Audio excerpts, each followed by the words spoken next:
வாங்க, வணக்கம். Grandma's cooking trends சேனலில் உங்கள் எல்லாரையும் அன்போடு வரவேற்கிறேன். புதுவிதமான recipes, easy recipes, healthy recipes எல்லாமே நான் போடுவேன். நீங்கள் பார்த்து எல்லாம் பயன்பெறணும்னு நான் கேட்டுக்கிறேன். என்னோடய சேனலை சப்ஸ்கிரைப் பண்ணுங்கள். பக்கத்துலேயே பெல் பட்டன் இருக்கும், அதையும் கிளிக் பண்ணுங்கள். அப்போ தான் நான் அடுத்தடுத்து போடுற வீடியோலாம் நீங்கள் கண்டினியூஸாக பார்க்க முடியும். உங்கள் ஃபேமிலி ஃப்ரெண்ட்ஸுக்கு ஷேர் பண்ணுங்கள். எனக்கு கமெண்ட் பாக்ஸில் கமெண்ட் எழுதுங்க. வணக்கங்க. வாங்க வீடியோக்குள்ளே போகலாம். வாங்க, இங்கே இப்போ வெண்டைக்காய் வாங்கிட்டு வந்து உங்களுக்கு எப்படி செய்கிறதுன்னு சொல்லி காமிக்கலான்னு சொல்லி எடுத்து வச்சுருக்கேன். இந்த வெண்டைக்காய் பொரியல் வந்து உங்களுக்கு வந்து இந்த க்ரீனிஷ் கலர் மாறாமல் இருக்கிறதுக்கு எப்படி பொரியல் செய்யலாம் அப்படின்னு சொல்லி வீடியோ போடுறேன், பாருங்கள். அதை முதல்ல எப்படி கட் பண்ணலான்னு பார்த்துக்குங்க. இப்படி காயை 4ஆக கட் பண்ணிக்கிங்க. 2 கார்னரும் கட் பண்ணிவிட்டு இது மாதிரி பொடியாக அறுத்துக்குங்க. வெண்டைக்காய் பொரியலில் 2-3 டைப் இருக்குது பொரியல் செய்கிறதுல. அதில் இது ஒரு டைப்புங்க. இது வந்து அந்த பச்சை கலர் மாறாமல் இருக்கும், டேஸ்ட்டும் நல்லாயிருக்கும். இது மாதிரி கொஞ்சம் பொடியாக கட் பண்ணிக்கிங்க. 4ஆக கட் பண்ணி அதை அப்படியே கையில் சேர்த்து பிடிச்சிக்கிட்டு நீங்கள் வந்து பொடியாக கட் பண்ணிக்கணும், அவ்வளோதான். நார்மலாக கட் பண்ணுறது ரவுண்டாக கட் பண்ணுவாங்க, இல்லை கொஞ்சம் பெருசாகவும் கட் பண்ணிக்குவாங்க நீள வாக்கில். இது இந்த மாதிரி கட் பண்ணணும், பொடியாக கட் பண்ணிக்கணும். 4ஆக கட் பண்ணுறப்ப அதை 4ஆக கட் பண்ணி உள்ளே புழு சொத்தை இருக்கான்னு செக் பண்ணிவிட்டு நீங்கள் அப்படியே அதை பொடியாக கட் பண்ணிக்கிங்க. பாருங்கள், இந்த மாதிரி 4ஆக பெருசாக இருந்தால் 4ஆக கட் பண்ணிக்கலாம். நீங்கள் இந்த மாதிரி 4ஆக கட் பண்ணுறப்ப நீங்கள் அப்படியே பார்த்துக்கலாம் உள்ளே புழு இருக்கா சொத்தை இருக்கான்னு. கட் பண்ணி இதை இப்படி பொடியாக கட் பண்ணிக்கிங்க.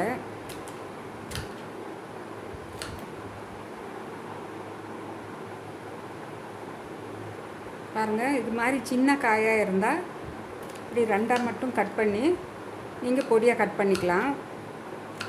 கட் பண்ணி நம்ம பொரியல் வெண்டைக்காய் பொரியல் செய்கிறது மெத்தட் சொல்கிறேன் உங்களுக்கு. இது வந்து நாட்டு வெண்டைக்காய். இது இந்த பச்சை கலர் போகாமல் செய்கிறது எப்படிங்கிறது தான் இதில் இருக்கிற ஸ்பெஷல் ஐட்டங்க.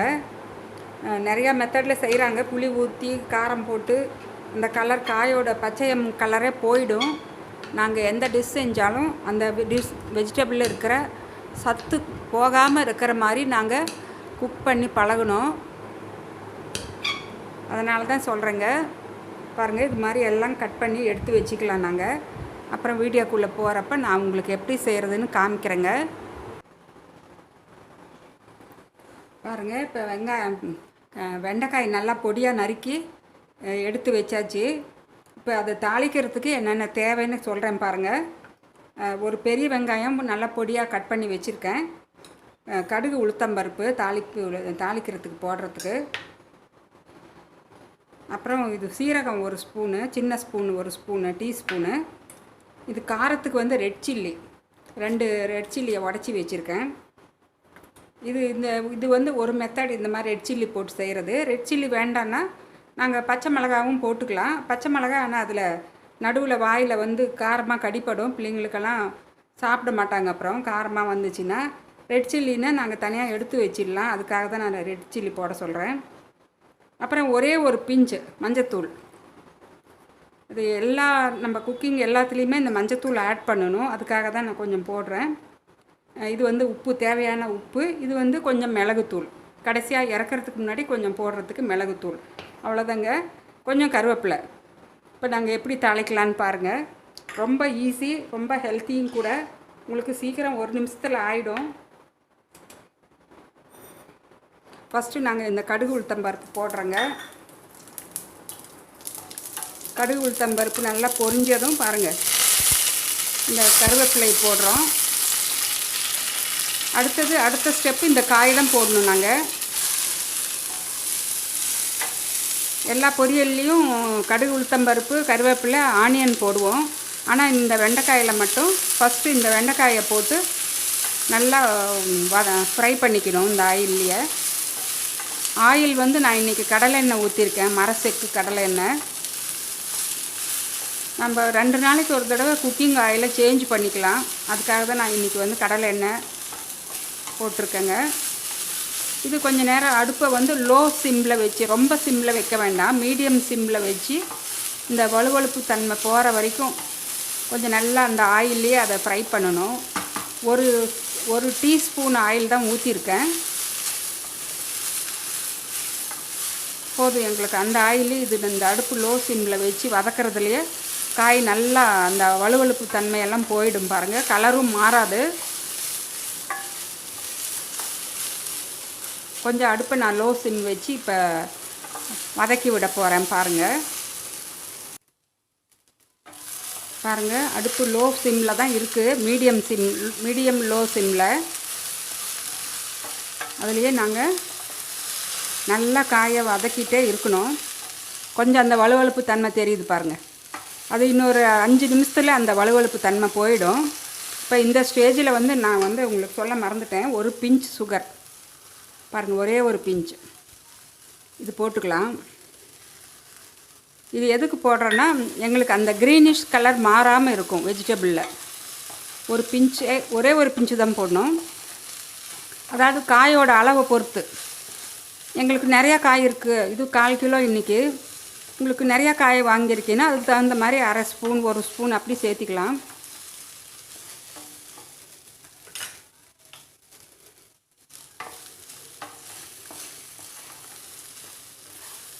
நல்லா வதக்கி விடுங்க. இந்த வெண்டைக்காயில் என்னென்ன மருத்துவ குணங்கள் இருக்குதுன்னு சொல்கிறேன் உங்களுக்கு.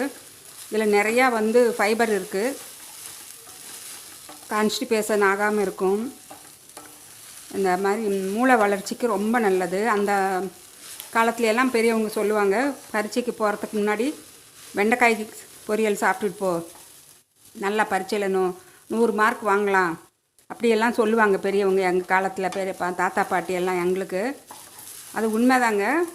இது வந்து மூளை வளர்ச்சிக்கு ரொம்ப நல்லது இந்த வெண்டைக்காய். குழந்தைங்களுக்கு அடிக்கடி செஞ்சு கொடுக்கலாம். அப்புறம் இதில் வந்து நிறையா ஃபைபர் இருக்குது, ஹார்ட் டிசீஸ் இருக்கிறவங்களுக்கும் இது ரொம்ப நல்லது. டெய்லி 2-3 வெண்டைக்காய் சுடு தண்ணியில் போட்டு ஒரு 10 மினிட்ஸ் கழித்து அந்த வெண்டைக்காயை நாங்கள் மென்று சாப்பிட்டு தண்ணி குடித்தோன்னா ஹார்ட்டுக்கு ரொம்ப நல்லதுன்னு சொல்லி பெரியவங்க சொல்கிறாங்க. அது மாதிரி செஞ்சு பார்க்கலாம். பாருங்கள், இது நல்லா இன்னும் கொஞ்சம் ஃப்ரை ஆகணும், இன்னும் கொஞ்சம் வழுவழுப்பு தன்மை இருக்குது. அடுப்பு லோ சிம்லேயே தான் இருக்குது. பாருங்கள் இந்த வெண்டைக்காய் ஒரு அளவுக்கு வழுவழுப்பு தன்மை முக்கால்வாசி அளவுக்கு குறைஞ்சிடுச்சு. இப்போ இந்த சீரகம் போட்டுக்கலாம். இப்போ இந்த மஞ்சத்தூள், ஒரே ஒரு பிஞ்சு மஞ்சத்தூள். நம்ம இந்தியன் குக்கிங் எல்லாத்துலேயுமே மஞ்சத்தூள் நாங்கள் சேர்த்துனோம், அது ரொம்ப நல்லது. மஞ்சத்தூள் வந்து உங்களுக்கு அதில் ஆன்டிபயோட்டிக் தன்மை இருக்குது, நோய் எதிர்ப்பு சக்தி கொடுக்கும் எங்களுக்கு. அதனால் எல்லா சமையல்லையுமே நாங்கள் வந்து மஞ்சத்தூள் ஆட் பண்ணணும். ஒரு சிலர் பிரியாணிக்கெல்லாம் மஞ்சத்தூள் கூட போடாமல், நான்வெஜ்ஜு பிரியாணி வெஜ்ஜு பிரியாணிக்கெல்லாம் மஞ்சத்தூள் போடாமல் குக் பண்ணுவாங்க. அது மஞ்சத்தூள் கண்டிப்பாக நான்வெஜ் ஐட்டம் கண்டிப்பாக போடணும். எல்லாத்துக்குமே போடுறது ரொம்ப நல்லது, நான்வெஜ்ஜுக்கு கண்டிப்பாக போடணும். இப்போ பாருங்கள், இந்த வழுவழுப்பு கொஞ்சம் கூட இருக்காது பாருங்கள், காய் அப்படியே உதிருது ஒட்டாமல். முக்கால்வாசி ஸ்டேஜில் நல்லா வழுவழுப்பு தன்மை போயிடுச்சு. இப்போ கொஞ்சம் அடுப்பை கொஞ்சம் அதிகம் பண்ணி இப்போ இந்த ஆனியனை போட்டுடலாம். இதுலேயே இந்த ஆனியனும் நல்லா ஃப்ரை ஆகி வதங்கிடும். ஆனியன் நல்லா வதங்கிடும் பாருங்கள். ஆனால் வெண்டைக்காயை மூடி வச்சு குக் பண்ணக்கூடாது. நாங்கள் மூடி வச்சிங்கன்னா இந்த கலர் போயிடும், இந்த க்ரீனிஷ் கலர் போயிடும், ஒரு மாதிரி பழுப்பு கலர் கலந்த க்ரீனிஷ் கலராக மாறிடும் மூடி வச்சு நீங்கள் குக் பண்ணிங்கன்னா. அதுக்காக தான் நீங்கள் மூடி வைக்க வேண்டாம்னு நான் சொல்கிறேன்.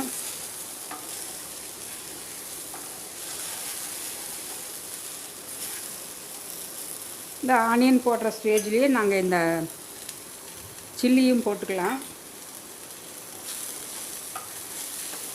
இந்த ஸ்டேஜில் போட்டாலே எங்களுக்கு காரம் வந்து ஈவனாக கலந்துடும். நாங்கள் ஸ்டார்டிங்கில் போட்டிருந்தா அந்த சில்லியெல்லாம் ரொம்ப கருப்பாகி கருகிடும். அதுக்காக தான் நான் இந்த ஆனியன் போடுற ஸ்டேஜில் ரெட் சில்லியும் போடுறேன். சீரகம் எல்லாம் அந்த ஸ்டேஜில் தான் போடுவேன். முதல்ல போட்டுட்டிங்கன்னா உங்களுக்கு இந்த வெண்டைக்காய் ஃபுல்லாக வதங்குற வரைக்கும் அதெல்லாம் கருகிடும் மற்ற ஐட்டமெல்லாம். அதனால தான் இந்த மாதிரி ஆஃப் குக்கிங் இருக்கிறப்ப அது போடுவேன். இப்போ நாங்கள் எடுத்து வச்சுருக்கிற உப்பு ஹிமாலயன் சால்ட் அதையும் போட்டுக்கலாம். இப்போ தான் இந்த ஸ்டேஜில் உப்பு போட்டால் நல்லா உப்பு எல்லாம் பிடிச்சி நல்லா காய் வந்து வெந்து நல்லா டேஸ்ட்டாக இருக்கும். இப்போ நாம் வந்து மறுபடியும் அடுப்பை கொஞ்சம் லோ சிம் பண்ணிக்கலாம். இந்த ஆனியன் எல்லாம் நல்லா வேகணுமல்ல, அதனால் கொஞ்சம் low sim, off low sim பண்ணிக்கலாங்க. ஒரு 2-3 நிமிஷம் பொறுமையாக இருந்து பாருங்கள், இந்த பொரியல் ரெடி ஆகிடும். பாருங்கள், இப்போ ஆனியனும் ஒரு ஆஃப் குக்கு ஆயிடுச்சு.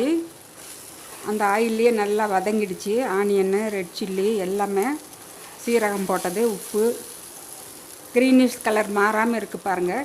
அந்த லைட்டாக மஞ்சப்பொடி போட்ட அந்த லைட் மஞ்சள் கலர் உங்களுக்கு தெரியும். இப்போ இந்த ஸ்டேஜில் இந்த பெப்பர் போட்டுக்கலாம். பெப்பரை எங்கள் இஷ்டம்தான், டேஸ்ட் பிடிக்கிறவங்க போட்டுக்கலாம். ஆனால் பெப்பர் கடைசியாக போட்டால் அது ஒரு ஃப்ளேவர் ரொம்ப நல்லாயிருக்கும். பெப்பரும் உடம்புக்கு ரொம்ப நல்லது இல்லையா, அதனால் நான் எல்லா டிஷ்ஷுக்கும் கொஞ்சம் பெப்பரும் சேர்த்துவேன். இப்போ பாருங்கள், நீங்கள் அடுப்பை அதிகமாக வச்சுருந்தா இந்த கடாய் ஃபுல்லாக கருப்பாக இருக்கும். இப்போ பாருங்கள், அந்த அளவுக்கு கருப்பாகாமல் அடி பிடிக்காமல் வந்திருக்கு. லோ ஃப்ளேமில் தான் நீங்கள் எல்லாமே செய்யணும் இந்த அடுப்பில், இந்த பொரியலுக்கு மட்டும். ஏன்னா இது வழுவழுப்பு தன்மை அதிகமாக இருக்கிறதுனால நிமிஷம் அந்த கடாயில் ஒட்டிக்கும். அந்த எண்ணெய் நாங்கள் போடுற ஸ்பைசஸ் எல்லாமே கடாயில் ஒட்டிக்கும், எண்ணெயோடு சேர்ந்து அடி பிடிச்சிக்கும். அப்புறம் காயில் எந்த ஃப்ளேவரும் இருக்காது. அதனால தான் லோ ஃப்ளேமில் வச்சு கொஞ்சம் கொஞ்சம் கிளறி விட்டு நீங்கள் செஞ்சிங்கன்னா டேஸ்ட்டும் மாறாது, அடியும் பிடிக்காது. நீங்கள் நான்ஸ்டிக் வச்சுருக்கிறவங்க நான்ஸ்டிக்லேயும் செய்யலாம். நான் வந்து இது அடி கனமான ஸ்டெயின்லெஸ் ஸ்டீல் கடாயில் செஞ்சுருக்கேன். இப்போ இன்னொரு 2-3 நிமிஷத்தில் இந்த காய் ரெடி ஆகிடும். கொஞ்சம் அடுப்பை இப்போ தான் கொஞ்சம் அதிகம் பண்ணிகிட்ருக்கேன். நீங்கள் இது மாதிரி செய்யுங்க. இது சாம்பார் சாதம், தயிர் சாதம், ரசம் சாதம் எல்லாத்துக்கும் சைட் டிஷ்ஷாக வச்சு தொட்டு சாப்பிட்றதுக்கு அவ்வளோ சூப்பராக இருக்கும். காயோட ஃப்ளேவரும் மாறாமல், வேறு எந்த ஸ்பைசஸும் நாங்கள் புளி தண்ணி, தக்காளி எதுவுமே போடல. வெறும் இந்த ரெட் சில்லி, உப்பு, கடைசியாக அந்த இது மிளகு பவுட்ரு, கொஞ்சம் சீரக பவுடர், ஜீரணத்துக்கு நல்லது. சீரகம் உடம்புக்கு குளிர்ச்சி, அதனால் அதையும் போட்டிருக்கேன். அவ்வளோதான், வேறு எதுவுமே சேர்த்துல. இது சூப்பர் டேஸ்ட்டாக இருக்கும். அப்புறம் சப்பாத்திக்கு நீங்கள் சப்பாத்தி செஞ்சு அதில் அப்படியே இது நடுவில் ஸ்ப்ரெட் பண்ணி அப்படியே ரோல் பண்ணியும் நீங்கள் சாப்பிட்லாம். அதுக்கும் ரொம்ப நல்லாயிருக்கும் இந்த டிஷ்ஷு. இந்த ஸ்டேஜில் நீங்கள் வந்து தேங்காய் துருவல் பிடிக்கும்னு நினைக்கிறவங்க தேங்காய் துருவல் வேணுனாலும் போட்டுக்கலாம். லைட்டாக ஒரு டேபிள் ஸ்பூன் அளவுக்கு போட்டு இறக்கிடலாம். அது இன்னும் செம்ம டேஸ்ட்டாக இருக்கும். இப்போ நான் வந்து தேங்காய் துருவல் இல்லாமல் தான் செய்கிறேன் இந்த காய்க்கு. அப்புறம் இன்னொரு டேஸ்ட் வந்து இன்னொரு பாகம் எப்படின்னா, உங்களுக்கு இதுலேயே வந்து ரவுண்டாக கட் பண்ணி புளி தண்ணி ஊற்றி மிளகாத்தூள் போட்டு செய்கிற டிஷ்ஷு, அதுவும் நல்லாயிருக்கும். அதை நெக்ஸ்ட் டைம் செய்கிறப்ப நான் உங்களுக்கு காமிக்கிறேன். மோஸ்ட்டாக இந்த மாதிரி பச்சை கலராக இருக்கிற காய்கறிகள்லாம் அந்த பச்சை கலர் போகாமல் குக் பண்ணுறது தாங்க ரொம்ப பெரிய விஷயம். குக்கிங்லேயே சமையல் கலைங்கிறது அது ஒரு விதமான ஆர்ட் கலை. அதை நல்லா நாங்கள் ருசித்து உங்களுக்கு செஞ்சு காமிக்கிறேன். நீங்களும் இதே மாதிரி செய்யுங்க. இந்த பச்சை கலர் மாறாமல் இருக்கும், பச்சையம் சத்து போகாமல் இருக்கணும். வெஜிடபிள்ஸ் நாங்கள் குக் பண்ணுறப்ப ஓவர் குக்கும் பண்ணக்கூடாது. இப்போ ஆயிடுச்சு, நான் இந்த அடுப்பை ஆஃப் பண்ண போகிறேன். ஆஃப் பண்ணிவிட்டு இந்த கடாய் சூட்லேயே ஒரு 2-3 நிமிஷம் அப்படியே விட்டுடலாம். அடிகனமான கடாய் தான் இது. இப்போ ஆஃப் பண்ணிட்டேன். அப்புறம் நான் உங்களுக்கு காமிக்கிறேன் பாருங்கள்.